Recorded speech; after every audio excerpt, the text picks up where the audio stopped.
எல்லாருக்கும் வணக்கம். நான் உங்கள் மகேந்திரன். ரீசெண்டாக நான் ஒரு இன்டர்வியூ கொடுத்துருந்தேன். அதில் நான் பேசின நிறைய விஷயங்கள் பயங்கரமாக ட்ரால் ஆச்சு. இன்ஸ்டாகிராம், ட்விட்டர்லேருந்து இன்னைக்கு காலைல யூடியூப்லலாம் பார்க்கும்போது எனக்கு ரொம்ப ஷாக்கிங்காக இருந்துச்சு.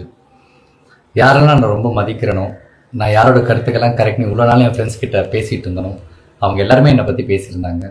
அவங்க ஒரு செகண்ட் நினச்சிருந்தா மகேந்திரன் இதை சொல்ல வரல, இதை தான் சொல்ல வந்திருந்தாரு அவங்க சொல்லியிருக்கலாம். பட் அவங்க சொல்லலை. It's okay. இது நான் தானே பேசினேன் சார், சின்ன கிளாரிஃபிகேஷன் வீடியோ கொடுத்துடலாம். அண்ட் என்னோட மக்களுக்கு நான் என்ன சொல்ல வந்தேன்றதை கரெக்டாக சொல்லிடலாம் அப்படின்றதுக்காக தான். கேள்வி கேட்டால் கரெக்டாக வந்துருமா நான் கேட்டேன். நான் யாரை பார்த்து கேட்டேன் அப்படின்னா, மின்சாரத்தை வச்சு அரசியல் பண்ணுவாங்கல்ல, மக்களுடைய ஃபீலிங்ஸை வச்சு அரசியல் பண்ணுறவங்க, அண்ட் கடைசி வரைக்கும் கேள்வியை மட்டுமே கேட்டுட்டு இருப்பாங்கல்ல, அவங்கள தான் நான் கேட்டேன். அது வெகு சில பேர் இருப்பாங்க, அவங்கள தான் கேட்டேன். நீங்கள் கேள்வி கேட்டால் கரண்ட் வந்துருமான்ட்டு. அதுக்கப்புறம் 6 மாதம் டைம் கொடுங்க, நீங்கள் கேள்வியே கேட்காதீங்கன்னு நான் ஏன் சொன்னேன் அப்படின்னா, அண்ணா ஆட்சிக்கு வரும்போது எனக்கு ஒரு 6 மாதம் கால அவகாசம் கொடுங்க, நான் கண்டிப்பாக எல்லாத்தையும் கரெக்டாக செட் பண்ணி உங்களுக்கு ஒரு நல்ல ஆட்சியை நான் கொடுப்பேன் அப்படின்னு அவர் சொன்னார். அவர் மேலே இருக்கிற நம்பிக்கையில், அன்பில், ஸோ அவரே கேட்டிருக்காரு, நம்மளும் கேட்போன்ற ஒரே சென்ஸில் தான் நானும் சொன்னேன். அவர் 6 மாதம் டைம் கொடுங்க, கேள்வி மட்டுமே கேட்காதீங்கன்ட்டு. அதுவும் வெகு சில பேர், பொதுமக்கள் கிடையாது. அண்ட் அப்புறம் இந்த சோலார் சிஸ்டம்லாம் சொன்னேன். எஸ், அது என்னுடைய தப்பு தான், அது என்னோடய வார்த்தை பிழை தான்.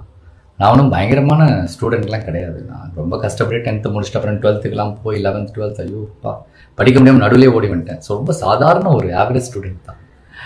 ஸோ அதனால் நான் தப்பாக சொன்னேன். அதை நான் வந்து சோலார் எனர்ஜின்னு சொல்லியிருக்கலாம், சோலார் பவர்னு சொல்லியிருக்கலாம், சோலார் பேனல்னு சொல்லியிருக்கலாம், இந்த மாதிரி நிறைய விஷயம் சொல்லியிருக்கலாம். அங்கே நான் சரியாக என்னால் சொல்ல முடியல. நான் என்ன சொல்ல வந்தேன்றதை இப்போ நான் சொல்கிறேன். 2015 கொச்சி இன்டர்நேஷ்னல் ஏர்போர்ட், நம்ம கேரளாவில் ஒரு ஏர்போர்ட் இருக்குது. அந்த என்டையர் ஏர்போர்ட்டும் சோலார் எனர்ஜி சோர்ஸில் தான் அது ஒர்க் ஆகிட்டு இருக்கு. என்டையர் ஏர்போர்ட் நீங்கள் ஃபுல்லாக பார்த்தீங்கன்னா அந்த ஏர்போர்ட்டை சுற்றி சோலார் பேனல்ஸாக தான் இருக்கும். அதில் வர்ற அந்த எனர்ஜி சோர்ஸில் தான் அந்த ஏர்போர்ட்டே ரன் ஆகிட்டு இருக்கு. உலகத்திலேயே ஃபர்ஸ்ட் ஏர்போர்ட். நான் அதை பார்த்துருக்கேன். நான் இப்போ நினச்சிருக்கேன், ஏன் நம்ம தமிழ்நாட்டில் இந்த மாதிரிலாம் இல்லை, நம்ம கிராமத்தில் எவ்வளோ மக்கள் கஷ்டப்பட்டுக்கிட்டு இருக்காங்களே, அங்கே ஒரு கவர்மெண்ட் செஞ்சுதே, இந்த நம்ம ஊரில் கவர்மெண்ட்டே செய்யலையா அப்படின்னு நான் நினச்சேன். அப்புறம் பார்த்தா 2011 அன்னைக்கு சிஎம்மாக இருந்த ஜெயலலிதா அம்மா அவங்களோட வீட்டு மனை திட்டத்தில் வீட்டுக்கு மேலே சோலார் பேனல்லாம் வச்சு செட் பண்ணி ஒரு டெக்னாலஜி இன்ட்ரடியூஸ் பண்ணியிருக்காங்க. ஏன் பண்ணாங்க? மக்கள் கரண்ட் இல்லாத நேரத்தில் கஷ்டப்படக்கூடாது, அவங்களுக்கு இந்த ஃப்ரீ சோர்ஸ், இந்த ஃப்ரீ எனர்ஜியிலேருந்து எலக்ட்ரிசிட்டி வந்துட்டு ப்ரொடியூஸ் ஆகும், இதில் மக்கள் ஓரளவுக்கு பயனடைவாங்கன்ற ஒரு டெக்னாலஜி. அன்றைக்கி நம்ம அதை ஃபாலோ பண்ணி தான் இன்றைக்கி இந்த 2026 நம்ம டெக்னாலஜி நல்லாவே நம்ம அதை புரிஞ்சிருப்போம். அதெல்லாம் நம்ம மிஸ் பண்ணிட்டோம். இதெல்லாம் தான் நான் சொல்ல வந்தேன். அப்புறம் சொன்னேன், என் வீட்டிலேருந்து கரண்ட் எடுத்துக்கோங்க. நான் எப்படி என் வீட்டிலேருந்து கரண்ட் எடுத்துப்பாங்க? என் வீட்லேயும் கரண்ட் எடுத்தாலும் எடுத்துக்கோங்க, நான் இப்படியே இருக்கேன், கஷ்டப்படுறேன், இந்த மக்களாக கஷ்டப்படுறேன்னு தான் நான் சொல்ல வந்தேன்.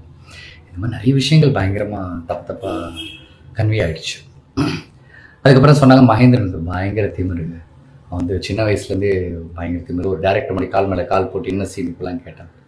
அப்படிப்பட்ட ஒரு சம்பவம் நடக்கவே இல்லை. என்னை பற்றி பேசின அண்ணாவுக்கு நான் ஃபோன் பண்ணி கேட்டேன், என்னன்னா என் பேரெல்லாம் சொல்லிடுங்க, எப்போ நான் நடந்துச்சு அப்படின்ட்டு. அப்போ சொன்னால், இல்லை மகேந்திரா, உன்னை எனக்கு சின்ன வயசுலேருந்தே தெரியும், நான் சும்மா இதை விளையாட்டுத்தனமாக பேசி சும்மா ஒரு ஃபன்னுக்கு அப்படி பேசிட்டேன் அப்படின்னு. சரி, நான் பரவாயில்ல, நான் விட்டுட்டு 2 வருஷம் ஆச்சு. இன்றைக்கி நீங்கள் அதையும் கிளறிட்டு இருக்கீங்க, மகேந்திரன் திமிரு, ஆட்டிடியூட், அவன் யாருமே மதிக்க மாட்டான். அண்ட் இன்னொரு அலிகேஷன் இருக்குது, இந்த கஷ்டத்தெல்லாம் பார்த்து மகேந்திரன் மக்களோட கஷ்டத்தை பார்த்து சிரிக்கிறேன், ஏராளமாக பேசுகிறான்ட்டு. ப்ளீஸ் எனக்கு அந்த மாதிரி பட்டத்தெல்லாம் கொடுத்துறாதீங்க. இன்றைக்கி நான் ஒரு வேளை சோறு சாப்பிட்றேன், அது காரணமே இந்த மக்கள் தான். இவ்வளோ முக்கியமான இந்த மக்களை நான் எப்படிலாம் இருப்பேன்? என் கூட வேலை பார்த்தவங்க, என் கூட பழகினவங்களுக்கு தெரியும் நான் இந்த மக்களை எவ்வளோ விரும்புகிறேன், அவங்களை எவ்வளோ நேசிக்கிறேன் அப்படின்ட்டு. எனக்கு தயவு செஞ்சு இந்த மாதிரி தப்பான பேர்லாம் கொடுத்துறாதீங்க. இப்போ நான் சரியாக நடிக்கலை அப்படின்னா, என் படம் நல்லா இல்லை நீங்கள் சொல்லுங்கள், மகேந்திரன் சரியாக நடிக்கலை, நீ ஒன்றுமே இல்லைன்னு சொல்லுங்கள், நான் கரெக்ட் பண்ணிக்கிறேன். உங்களை இம்ப்ரெஸ் பண்ணுறோம்னா நான் நல்ல ஆக்டராக இருக்கேன். அதை தாண்டி இந்த மாதிரி தப்பான அலிகேஷன்ஸ்லாம் ப்ளீஸ் என் மேலே வைக்காதீங்க. அட்லீஸ்ட் இப்போயாச்சும் நான் என்ன சொல்ல வந்தேன்றது உங்கள் எல்லாருக்கும் நல்லா புரியும்னு நினைக்கிறேன்.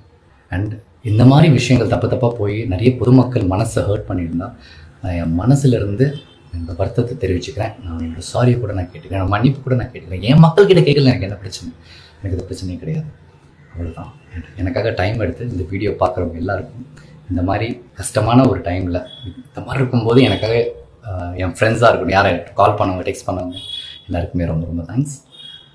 Love you all.